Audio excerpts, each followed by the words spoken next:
So hi everyone, I'm Andrew, this is Johan, and we work on Google App Engine. And Johan and I, and in fact the App Engine team, are really excited about today's launch of managed VMs, which combine the turnkey simplicity and ease of use of Google App Engine with the raw power and flexibility of Google Compute Engine.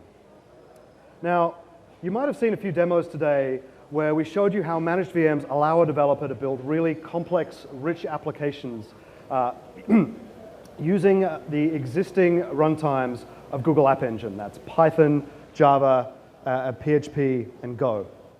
And what we want to do today is both dive into that in a little bit more detail, but also answer the question, what if we were able to bring our own runtimes to Google App Engine? What if we could customize the language and the serving stack that we want to use? So, but just before we get into that, I just want to recap Google App Engine really quickly in case you're not familiar with it. So Google App Engine is our platform as a service product. It's been phenomenally successful for us. Every day we get tens of billions of hits across our service. And when we look back and we ask our customers why do they like it, what's the reason for its success, time and time again what we hear is simplicity. Simplicity is things like turnkey application deployment. It's things like automatic provisioning and health checking and logging and monitoring. It's things like deep integration into our core services like data store and cloud storage. And last, but by no means least, it's having a complete local development environment ready for you so you can code no matter where you happen to be. So what managed VMs bring to this picture is the same power, the same simplicity, but with far more flexibility than you've ever had before. Managed VMs really take App Engine to another level in terms of flexibility. We're going to demonstrate a little bit of that today. What we're going to do in this talk is build an application that uses managed VMs extensively. It's going to have two large components to it. One of those components is going to be a Go application. We're going to run that Go application inside managed VMs. Because it's running in a managed VM, we're going to do things on that Go application we couldn't do before, like callouts to a separate process that's been installed separately, written in C. And then we're going to go a step further, and we're going to show how we can take some of those same abilities and run them in an entirely new runtime, one that we've customized ourselves. In this case, we're going to use Node.js. We're going to show Node.js running on App Engine. And then finally, for a kicker, we're going to show how in gaining all of this flexibility, you haven't lost any of the benefits of App Engine. You still get local emulation. You still get great integration. You still get the same rich App Engine experience. And in fact, you have the same experience for your Go app and for your Node.js app. Both of those components run within the same application and have access to the same shared data using App Engine modules. So let's start at the end and talk about the application that we're going to build here. We wanted to build something that was inspiring and something that was innovative and energetic, something really googly. But we also wanted to build something fun. And at the end of the day, we realized that building something fun was a lot better than building something that was inspiring or, God forbid, practical. So what we've come up here, I really like this demo. It's called Cacophon. It's a collaborative cacophony machine. And we're not going to show you the URL just yet because we don't want to get trolled. But Johan's going to give us a quick demo now. Okay. So it's a very simple app that has like a few knobs on it. It all started with some work from Andrew Guerrand from the Sydney office with an engineer who worked on Go. And he did like this synthesizer engine written in Go. And we decided to write a HTML5 frontend for it. So here you have the knobs. I can turn them. It will generate a new sound depending on the parameter. It can get pretty noisy.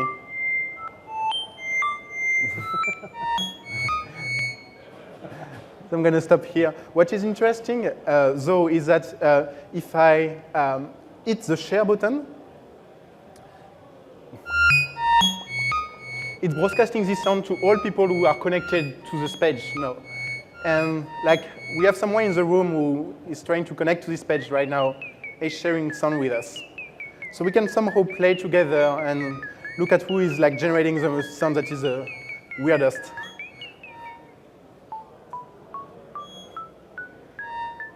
So I think it serves its purpose well. It's really a cacophony generator. So if we could go back to the slide. I swear there's a knob on there. They don't call it this, but it's the chalkboard scratching knob.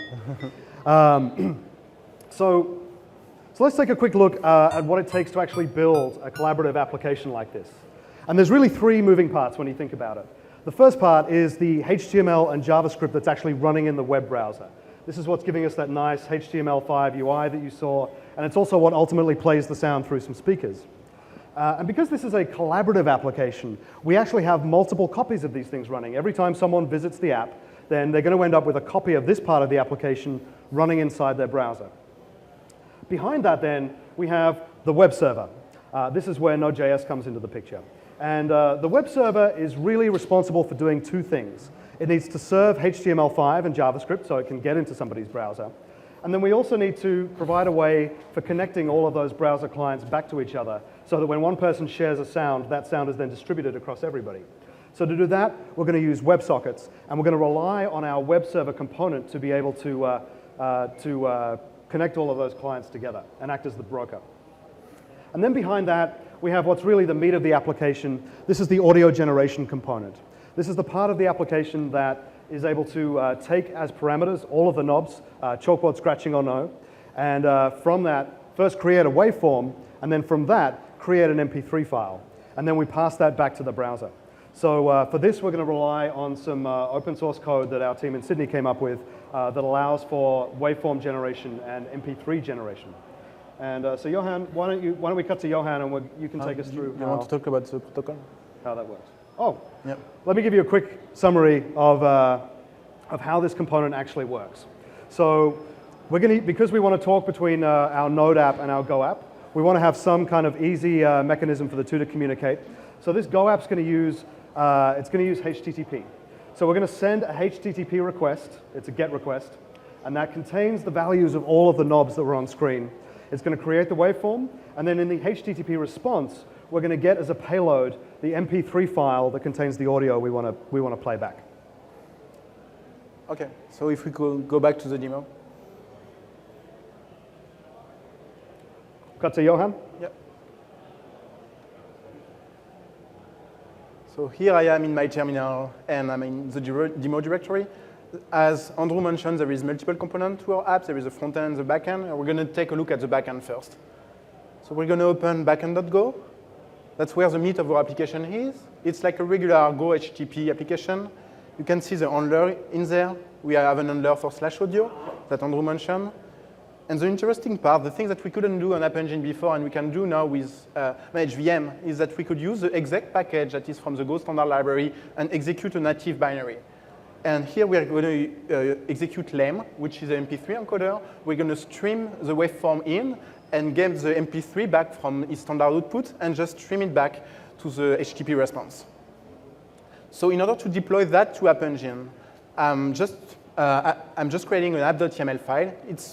It's really looking like your regular app.yml file. There is runtime Go in there. One thing that is different is that I have a flag that is called vmtrue. Another thing that I have is that I have this apt-get install stanza that says that I want to install lame. So let's take a look at how we can run this application on our laptop. So I'm back to the command line. I'm going to run gcloud app run backend. So first it will build my application. Then it will build my application container. Because it's not my regular App Engine app here. I have more than only my Go binary. I also have this third-party executable that I want to install. So for that, I need to package my application as a container. And then it will run my container locally on my laptop. So now I could go to my browser and open localhost. And here I have a series of links that I could open. That is a few presets that I set up before the demo to generate some example sound. The first one is the default one that you heard before. Can I get some audio? Yeah. It was just a regular sound. Another one more IRL. And the generator is pretty flexible. I could also have pure noise. So we're going to back to Andrew and stop the noise. Cool. Back to the slides, guys. OK, so now this is cool. Now we can make some noise.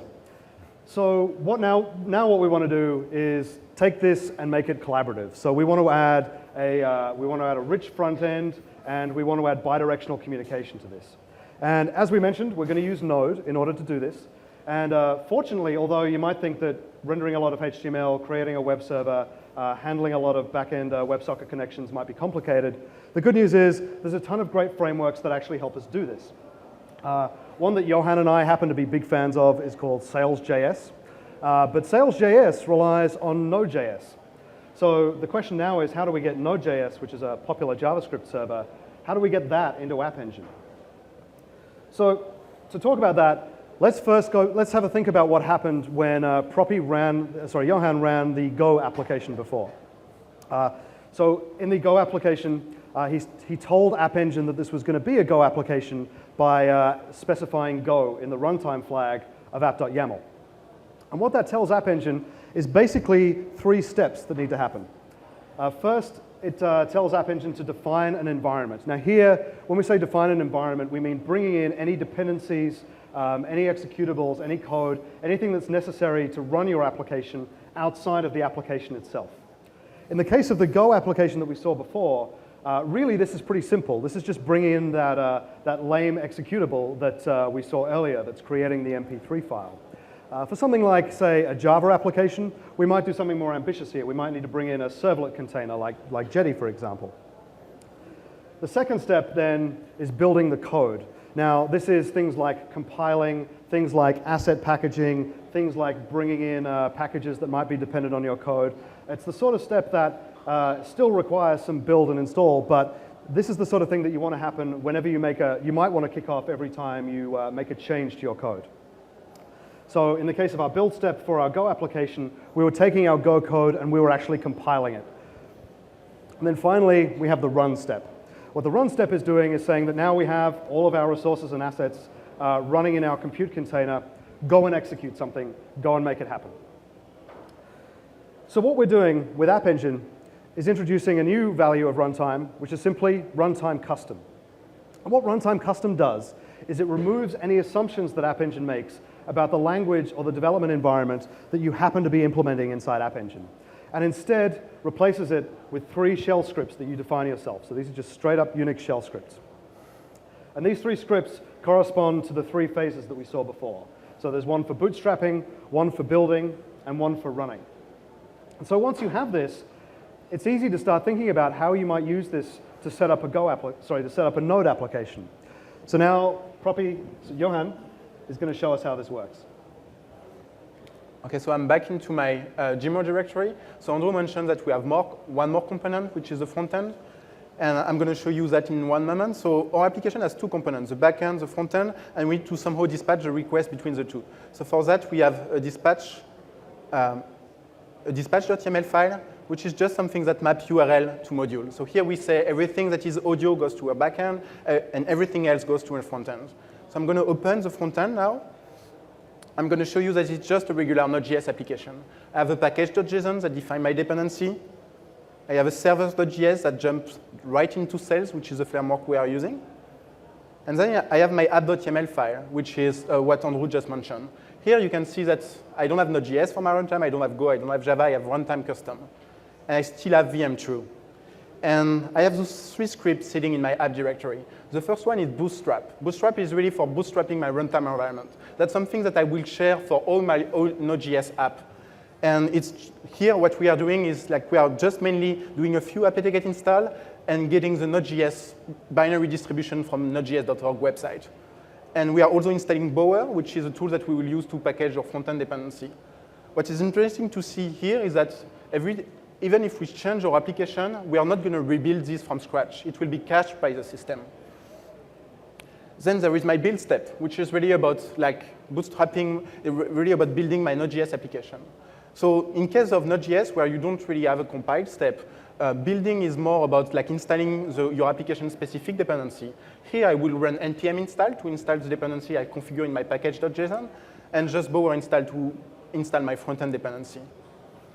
Again, will only get run each time that I change my application. And the last step is run Node.js, which is just running my Node.js app. In that case, I just call Node. So that's a pretty flexible way to describe how you build your application. But today in the open source world, there are also new ways that people are adopting in order to build application container. And we've looked at this with a very interesting, we are very interested by what is happening right now. And we decided to add as an experimental feature support for Dockerfile inside the App Engine SDK. So here you basically have the same contents that you had before in your three-thread script, but used in a Dockerfile. So the difference is that it gives me more flexibility on each of the operations that I want to do, because each of one is like in the same file. And also I could leverage caching better, meaning that, for example, I don't have to reinstall my dependency if I'm changing my app, because I could add the package.json to my container image before adding the rest of my application. There is also a few additional metadata that I could define, because I'm in a container. I could define the port I'm listening to, and I can define the command I will use to run my application. So let's see now how to run this application. So not only the Node.js, not only the Go backend, but also the Node.js frontend on my laptop. So for that, I'm going to call gcloud app run.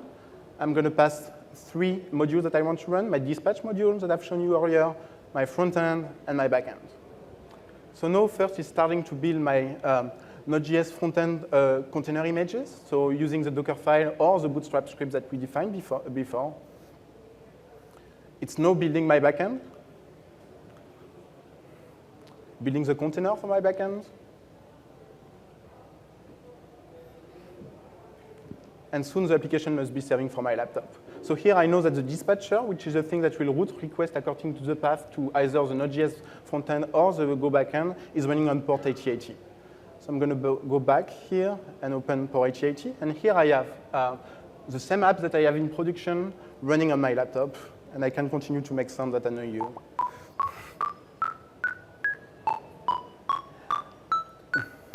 So now what we want to do... Not that knob! So now what we are going to do is we're going to take this application that is running on... Let me restart Chrome first. We're going to take this application that is running on our laptop and deploying to production. So instead of doing gcloud app run, we are going to do gcloud app update.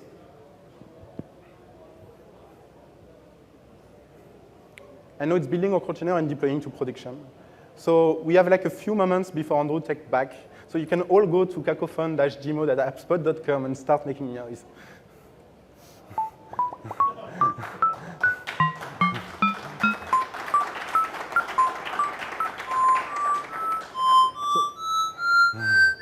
I can cut back to the slide. So jump on that, guys. That's live. cacophone.demo.appspot.com. And this is pretty cool. This is Node.js running an app engine. This is Go running an app engine together. So we're pretty excited by this. There's a few things that we've shown you here. One of the things that we perhaps didn't elaborate on before was worry-free coding. So first of all, we make available several services to every App Engine app by default.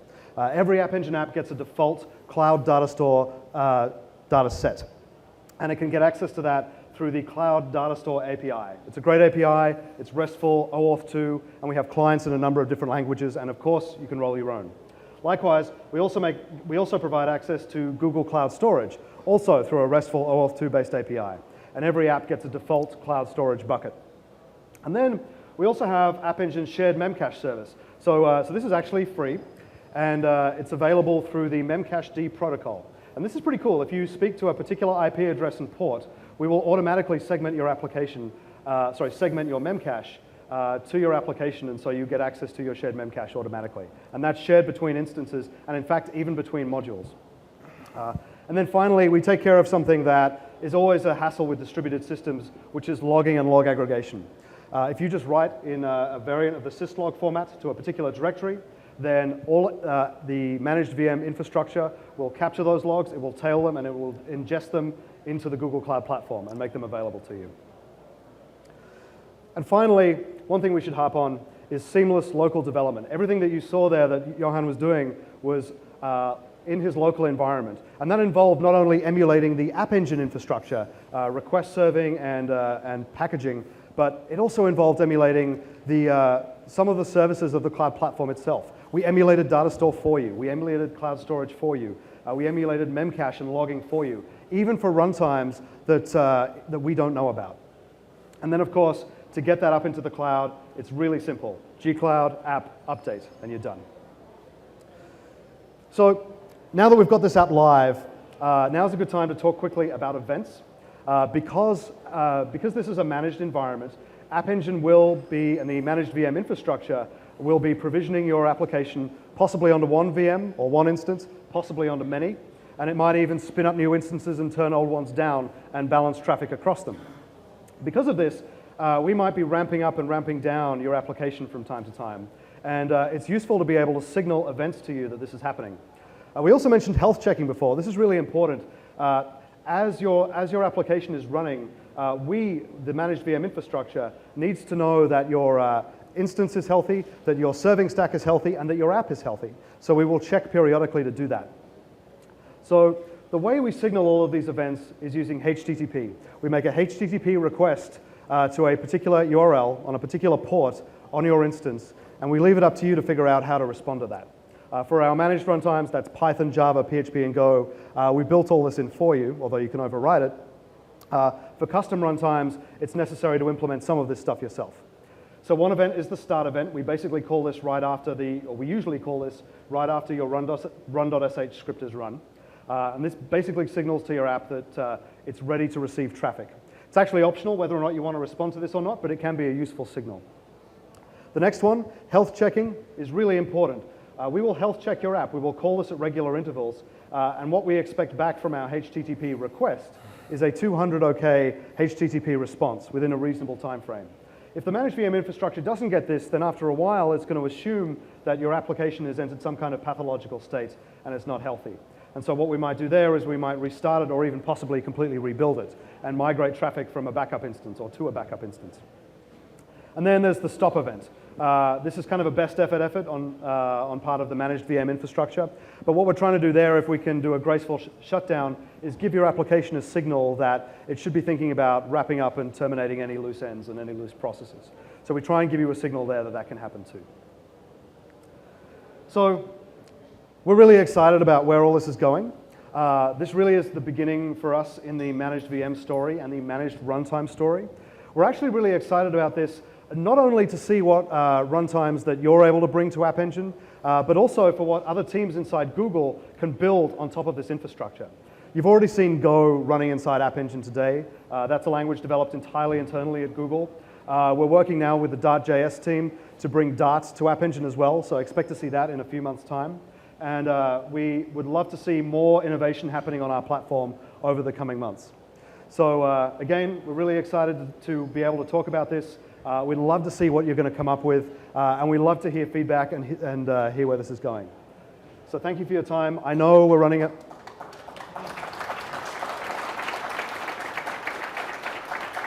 So I know we're running a little late, and I know you guys are all getting hungry. So we might just take one or two questions, and then for any follow-up, feel free to talk to Johan or myself. Yeah. Oh, great. There's a microphone right there. Great demo. Is the dedicated memcache available, or sorry, is the memcache API available within the managed VMs, or is it only available from App Engine instances? It's available within the VMs. So you can talk to memcache DY protocol to a particular port, an IP address, and you end up, what that ends up doing is bridging back to the shared and dedicated memcache service of App Engine. And then whether it's shared or dedicated, that's really just a configuration option on your app. And like with regular instances, you can swap over at any time. The local SDK, is that running a VM, so it's actually, I mean, yeah, behind the scenes, it's running an actual VM in a VM player. It runs on Windows, Mac, and Linux right now, or? Yeah, it does. Thank you.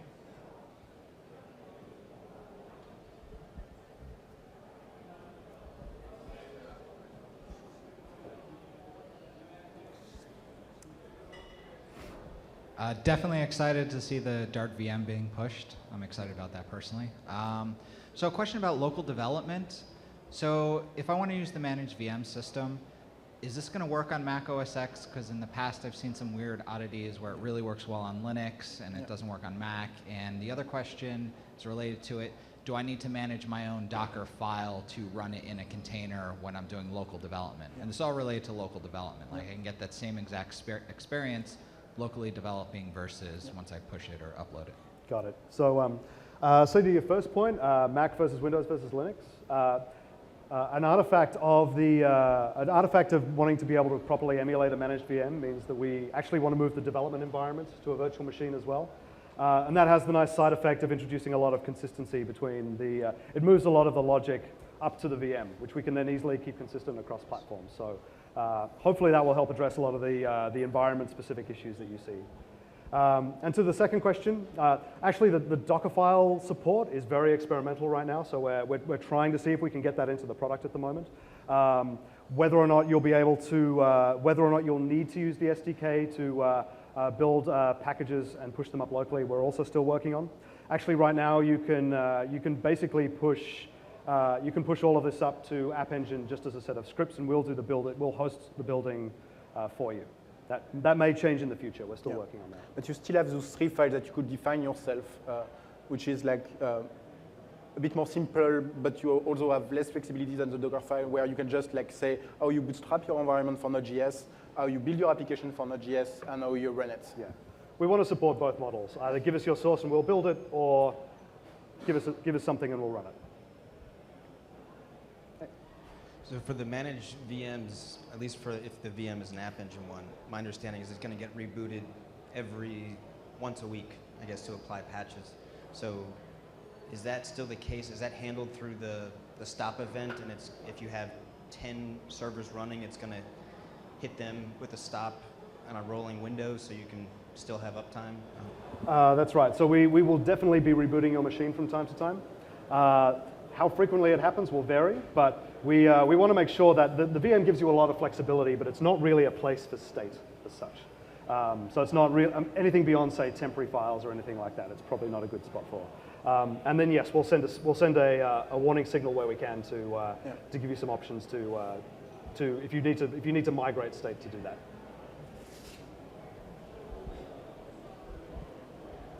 Okay. Cool. We'll let you guys get some food, but thank you very much.